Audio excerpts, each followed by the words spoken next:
শুধুমাত্র আপনি ন্যাশনাল টিমে সিলেক্ট হলেন, ২-৪ টা টেস্ট খেললেন, ১০-১২ টা ওডিআই খেললেন। আপনি এখান থেকে অন্য দেশে আপনি পাড়ি জমালেন। এই ধরনের কোনো টার্গেট থাকে কিনা? বা আপনার মধ্যে শুধুমাত্র এই কয়েকটা ১ টা ২ টা বছর সার্ভাইভ করে যে ফিন্যান্সিয়াল সাপোর্ট টুকু আপনি পাচ্ছেন বা ইনকাম করছেন, সেটাতে আপনি স্যাটিসফাই কিনা? গেল টেস্টে আমরা দেখেছি যে ধৈর্যের পরীক্ষা দিচ্ছেন ঠিকই ব্যাটসম্যানরা। মাহমুদুল হাসান জয়ের কথা আমরা যদি বলি কিংবা শাহাদাত হোসেন দীপুর কথা বলি, তারা উইকেটে থাকছেন, মাটি কামড়ে পড়ে থাকার চেষ্টাটা তাদের ভেতরে আমরা দেখছি।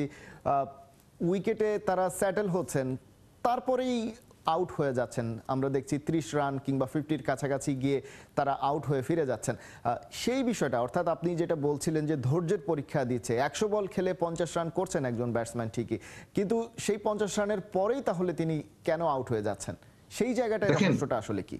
দেখেন এই রহস্যটা তো আসলে যারা খেলে তারা বলতে পারবে। ধরেন আমার আমার যে চিন্তাটা ব্যক্তিগতভাবে, আপনার লক্ষ্যটা কি? আপনি কতদিন পর্যন্ত এখানে থাকতে চান?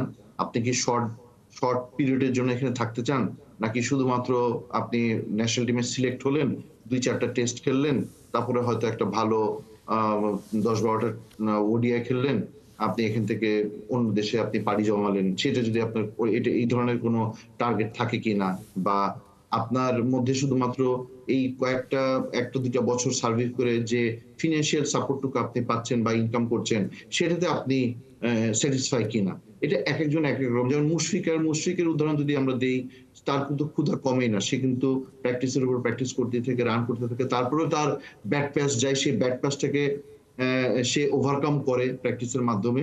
এটা পুরোপুরি নির্ভর করে তার মন মানসিকতার উপরে। মন মানসিকতাটা যতক্ষণ পর্যন্ত আপনার একসাথে হবে, ব্যাটে বলের কানেক্টিভিটি তখন একসাথে হবে। তো আপনার বাংলাদেশ টিমে যখন আপনি সার্ভ করবেন, তার মন মানসিকতাটা কতটুকু এখানে একাগ্রতা হিসেবে কাজ করে এবং আপনার লক্ষ্যটা কি, সেটা সবথেকে বড় ইম্পোর্টেন্ট। আপনি দেখেন অনেক প্লেয়ার কিন্তু আমাদের লাস্ট ১০-১৫ বছরে আ উঠানামা করেছে।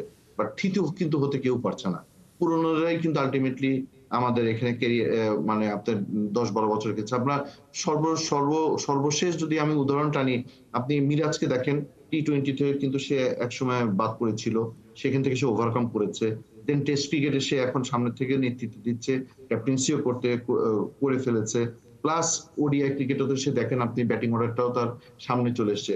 তার মানে তাকে বোঝা যাচ্ছে যে তার লক্ষ্যটা কি? তার লক্ষ্যটা হলো সে দীর্ঘস্থায়ীভাবে সে নিজের জায়গাটা এখানে পোক্ত করতে চায় এবং বাংলাদেশ টিমকে সার্ভ করতে চায়। আপনি তাসকিনকে দেখেন, শরীফুলকে দেখেন, তারা কিন্তু আসছে, দেখলেই বোঝা যায় যে তারা অনেক বছর এখানে সার্ভ করতে চায়। তো বডি ল্যাঙ্গুয়েজটাও কিন্তু অনেক ইম্পোর্টেন্ট। সেক্ষেত্রে আমরা যে চোখ দিয়ে দেখি বা আমি যে চোখ দিয়ে দেখি, সেটা অনেকটাই এখানে অনুপস্থিত আছে। সুযোগের সব রকমের সুযোগ সুবিধা তারা পাচ্ছে। বাট আল্টিমেটলি আম জবাবদিহিতা কিন্তু তারা ঠিক সেইভাবে দিতে পারছে না। যেভাবে তারা সিলেক্টররা সিলেক্ট করে তাদেরকে ভালো করার জন্য আম সেটা করতে পারে না। সো মেন্টালিটি এখানে অনেক বড় একটা ইম্পোর্টেন্ট। ক্রিকেট খেলার মধ্যে সবথেকে বেশি এখানে অনেক ইম্পোর্টেন্ট এবং আপনি কতটুকু দেশকে দিতে পারবেন সেটা হলো সবথেকে বড় চ্যালেঞ্জ। সো এখানে অনেক ধরনের ব্যাপার আছে এবং আ এই জিনিসগুলি কিন্তু আমার কাছে মনে হয় ব্যক্তিগতভাবে এটাতে অনেক বেশি আপনাকে কনসেনট্রেশন করতে হবে।